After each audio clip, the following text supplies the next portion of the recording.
I have a massive perfume collection because I love smelling and feeling amazing, but that doesn't stop me from checking out all the new releases on the market to see what they give and if they'll add a little something extra to my every single day. And one of the places that I love shopping at is Sephora. Over the last few months, I've picked up about 11 new fragrances from them, some full-size bottles, some travel-size fragrances that will give me an opportunity to check out the fragrances for a little bit longer to see if I wanted a full-size bottle. And in today's video, I'm going to rank those 11 fragrances for you, just in case you have any of these fragrances on your radar and you're wondering what they give, if anything. I have answers for you. So if that sounds like your kind of thing, then stick around and let's get into it. What you doing to me? Let me know how you feel. Making time for ya. If it's real, we can build, hold it down. Hi, I'm Jeanique, and I'm totally responsible because instead of picking up 11 full-size bottles of perfume, I picked up a bunch of travel-size fragrances that would give me an opportunity to test them out for a little while longer to see what they give. Because my perfume addicts, I admit that, I make no apologies.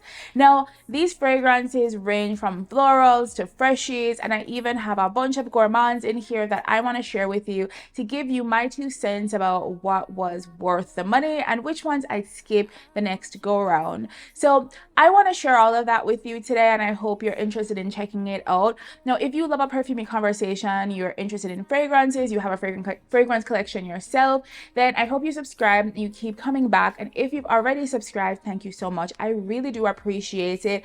And I'm going to keep putting up these videos for you so we can keep talking about perfume together. Now, let's get into these 11 fragrances I picked up from Sephora. Were they good? Were they mid? I have answers for you. We can build, hold it down for ya. I can tell it's something I can So I've organized these fragrances into categories, not only ranking them and scoring them, but really grouping them into the categories that I think make the most sense. So we have A-tier fragrances. These are the ones that I think are full bottle worthy at full price.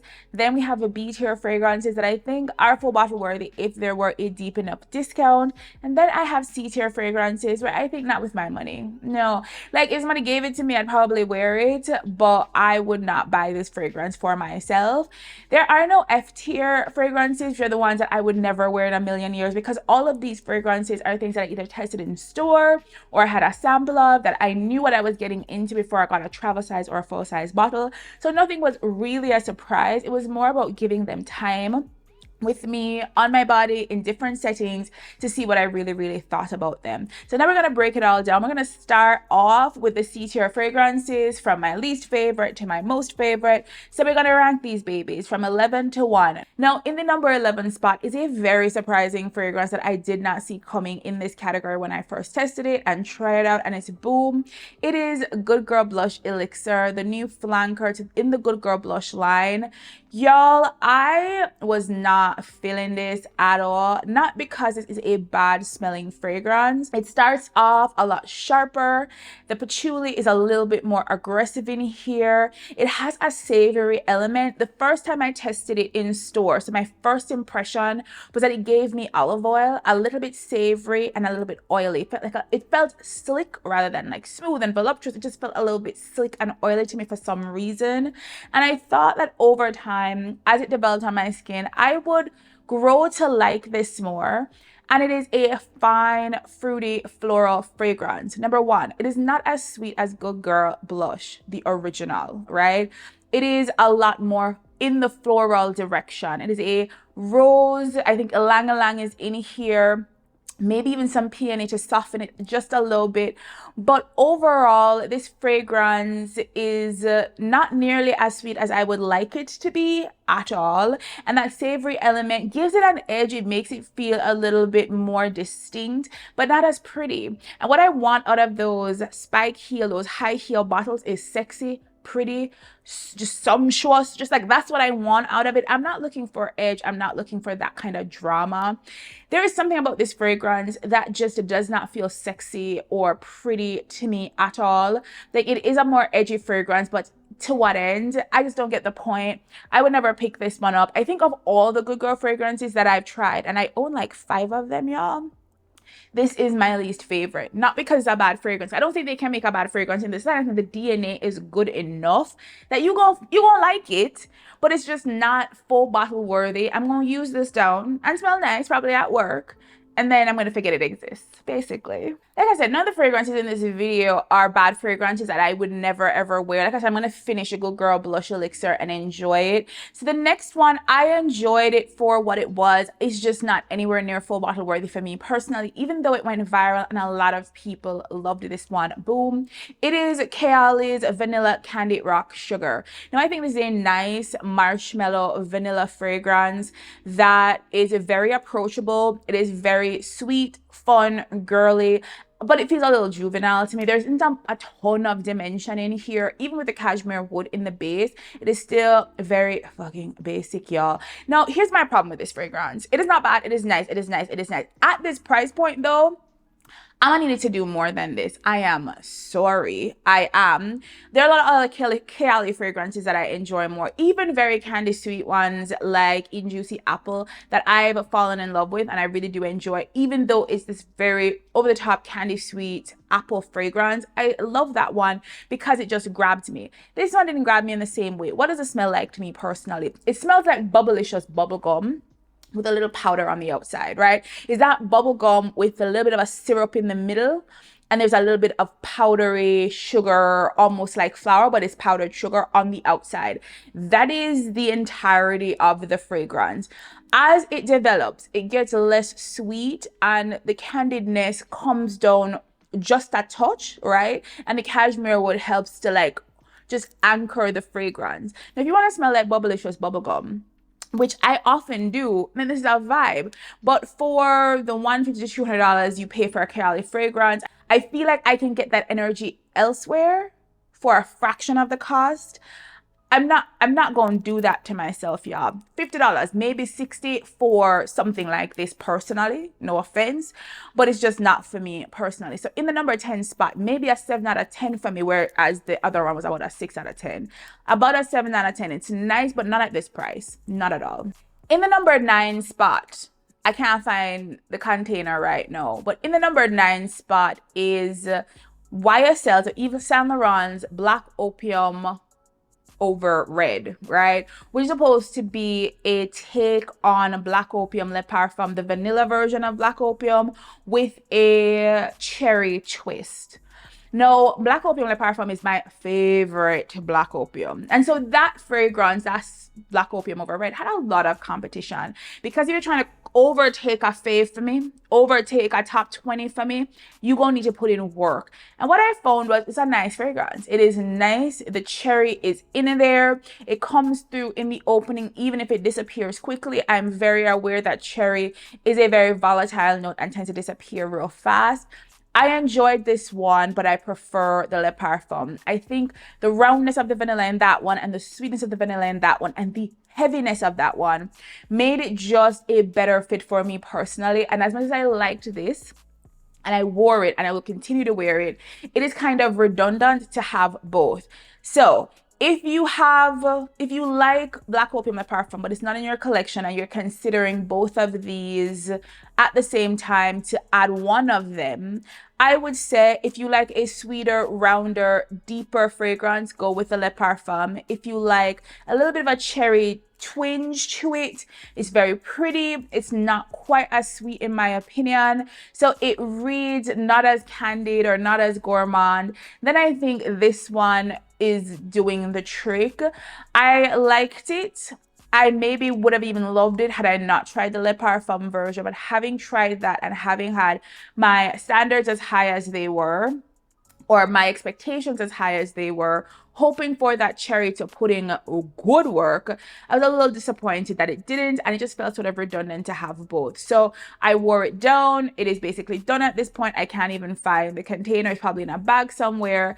And once it's done, that's it. That's all. I'm not revisiting it. So those are all of the C tier fragrances: Black Opium Over Red, Kayali, Rock Candy, Sugar, whatever the name is, and Good Girl Blush Elixir. Those are my C tier fragrances. So the ones that I would never buy a full bottle of, even if it was on deep discount, because unless I'm gonna find the Kayali fragrance at $50, it's just not gonna happen for me. But I would buy a dupe version for real, for like 30, 40. Can Latifah just come through? Hold up, wait, and let me just preview. I just bought a dupe from Paris Corner.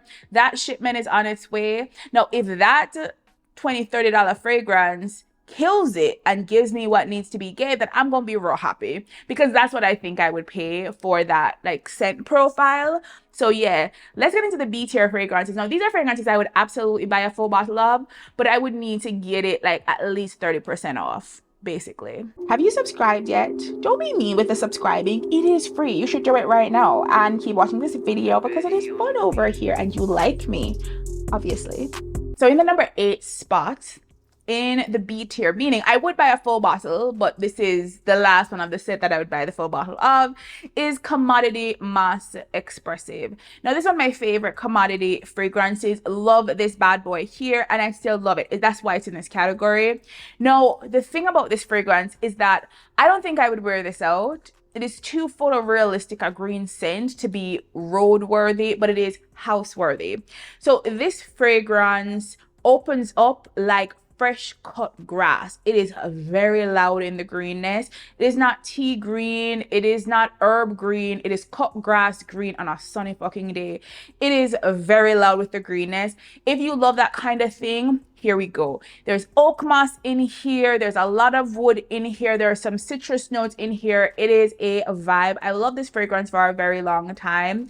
As it develops, that greenness calms down and we get a more tea-like greenness with a bit of like an herbal element to it. It feels like you're taking a lot of the outdoors. It is really pretty. It is a beautiful fall fragrance if you love an aggressive green scent. It is not subtle by any means, which makes it less versatile for me. It makes it really, really hard to layer, but I love the scent. It's very nostalgic for me. But for the price, it's very expensive. If it was on a deep discount, I would have this to spray myself down at home on a day I'm drinking chamomile tea and it's raining. There's a rainy day scent, but it's not something I'd wear out because I don't want to smell like cut grass while I'm in these streets. But it is a nice one if you love a beautiful green scent that is taking no prisoners at all. In the number 7 spot, one of the only ones that's actually finished, because it's actually finished, and it is Valentino Donna Born in Roma Green Extravaganza. No, the only reason it's in the number 7 spot, y'all, is because there was another fragrance in this lineup that was giving similar vibe and I prefer the other one, but this one's real nice. This is citrus, a little bit of greenness, but a lot of roundness, softness, prettiness. The other one is fresh. I'll get into it. This one is a very approachable take on a greener, more citrusy fragrance that makes it really kind of sensual and sexy in like a greener, citrusy kind of space, which is kind of unusual. You're thinking everyday, fresher kind of fragrance when you're thinking about citrus and green scents. This one, I think it has tonka or vanilla in the base that makes it feel kind of round and slinky and sensual, and I really enjoyed this one. It's a little bit sweeter. It is not as tart or sour, but it does have a bit of freshness in there that makes this a really pleasant and fun way. It also doesn't help that there are a lot of fragrances in this line that I prefer. If I'm getting a full-size bottle of a Donna Born in Roma fragrance, I don't think it would be this one because there are other ones in the line that I just like a lot more. So this is just losing out based on competition in this list, but also among the other flankers in the line that I tend to love more. Because Coral Fantasy, my most complimented fragrance of all the fragrances, number 1. And the Donna Born in Roma Intense, y'all, so good. Even the original, so good. So as much as I really enjoyed this one, and if it was discounted enough, I'd pick it up, it's probably not gonna happen, but I do really enjoy this one, and it is a whole vibe. The next fragrance I want to talk about is Juliet Has a Gun. Juliet. Now, as you can see, this one got used. It's about halfway finished, and for some reason, people keep shitting on this fragrance, and I love her. She is so good. It opens up kind of sharp and musky, right? And it gives you this blast of a kind of sharp freshness. There's a little bit of like an ambergris kind of vibe to it, or a coffee note. There's something about that feels a little sharp and dark and a little bit bitter in the opening. I'm into that. It feels real sexy. But as it develops, the tonka comes through. It's not a super sweet tonka, but it's a perfumey vanilla tonka kind of combination that I think is really pretty and soft and understated and really, really nice. I get about 3 hours out of this one. So I am on the fence about it. I don't know if it would macerate and give me more time over time. I'm not sure. So it doesn't have the best longevity. I tend to have so that top up as a travel size fragrance. I put it on in the middle of the day if I'm wearing something vanilla or tonka adjacent. Today, like I said on my perfume tray video that I did like 2 days ago, that I'd be wearing, hold on. Today I'm wearing Fresh Cream Warm Cashmere as my main scent. And so putting this on my little hand or whatever, putting this over top is something that I would very much enjoy and I'm going to very much enjoy. So I don't know why people hate this fragrance. It's really nice. It's not doing crazy things, but it's really pretty. I really like this one. Juliet Has a Gun. And I've shit on a lot of Juliet Has a Gun fragrances. My last Sephora sale video, I ranted about Lust for the Sun because I was not happy with it, y'all. But this one I'm happy with. And I'm surprised by how many people dislike this baby. Because it's a vibe. Okay.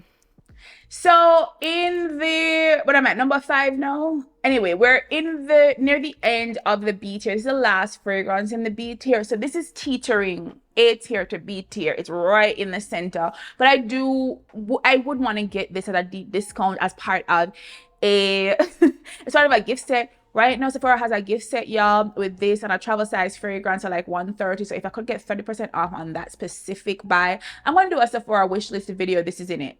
The full size is in it, and I'll talk about what I'm looking at and eyeing good, because also the fancy lip glosses, y'all, if I can do like a little video and show you what that looks like, the Riri, I've never been so beautiful, y'all. I need like 2 other colors. Why is it so good for every day? Anyway, I'm gonna get into that in the Sephora wishlist video, and I'll talk a little bit more about those fancy lip liners and sort of lip balm lipstick things. So good. I'm shocked because I usually do mattes. Anyway, this is Marc Jacobs Daisy Wild, y'all. This is so fire. Not only is the bottle fire, but the fragrance itself is fire. Like I said, it's very similar to Valentino Green Extravaganza, right?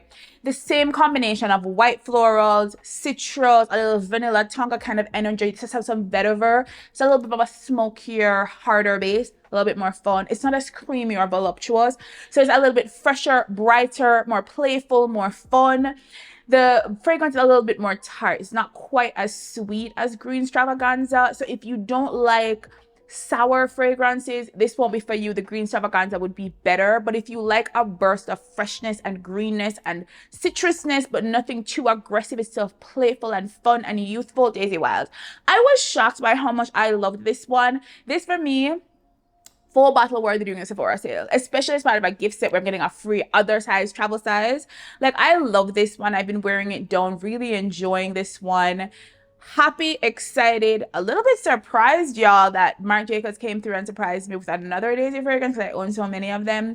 So yeah, Daisy Wild, a vibe, so very good. So we finally made it to the A tier fragrances, the ones that I think are full bottle worthy, at least for me, and I'd probably pick them up at full price, but if I can find them on discount, then I'm gonna look for them on discount. So I'm gonna start with the number 4 fragrance in this category because pretty excited about all of them, to be fair. First up is Commodity Juice. No, this is the Juice Expressive. So this fragrance has been critically panned. People don't love this one, and I understand why. It is a very sour fragrance, and I see more men on the internet talking about how they like and enjoy this fragrance than I see women talking about it, but I love it, and here is why.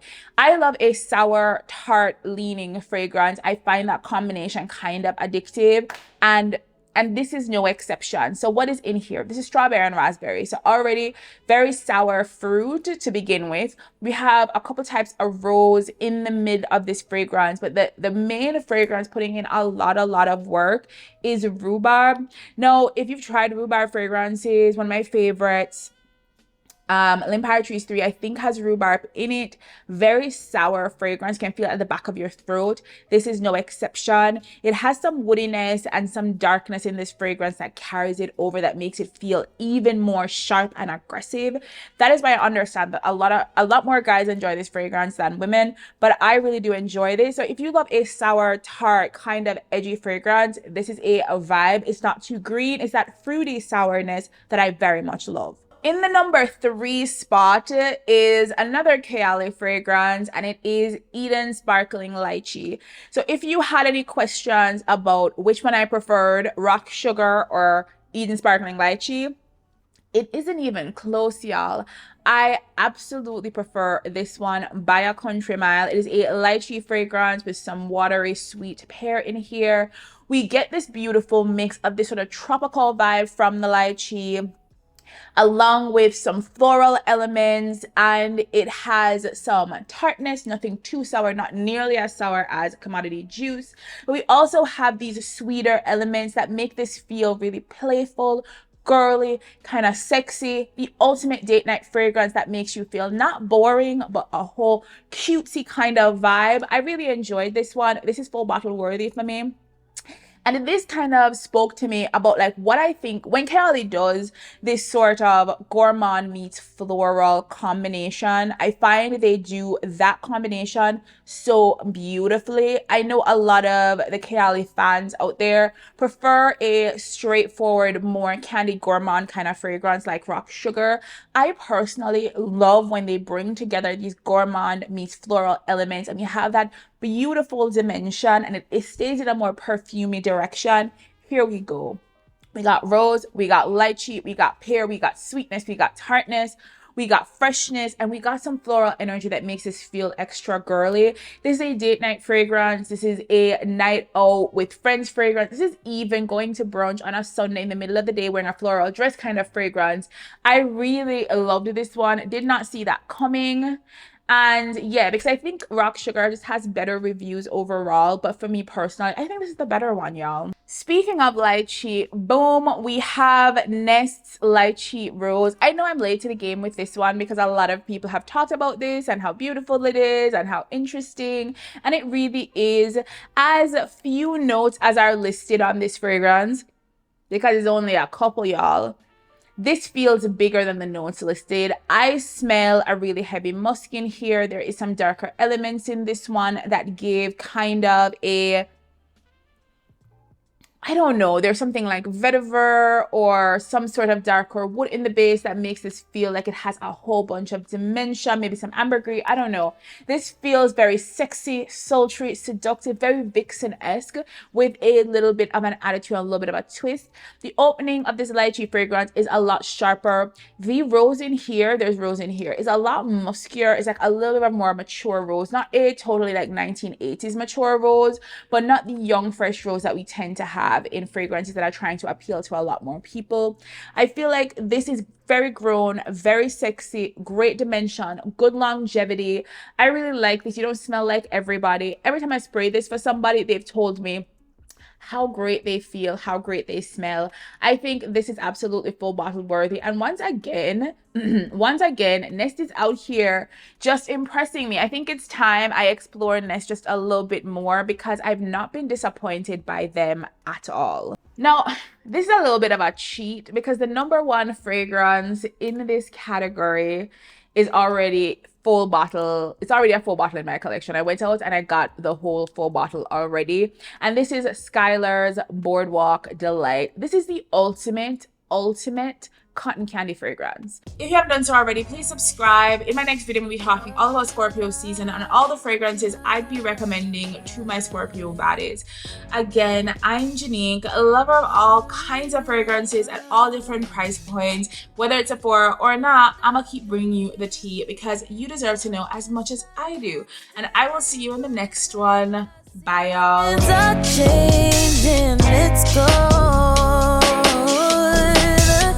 We're going through phases. I wish I could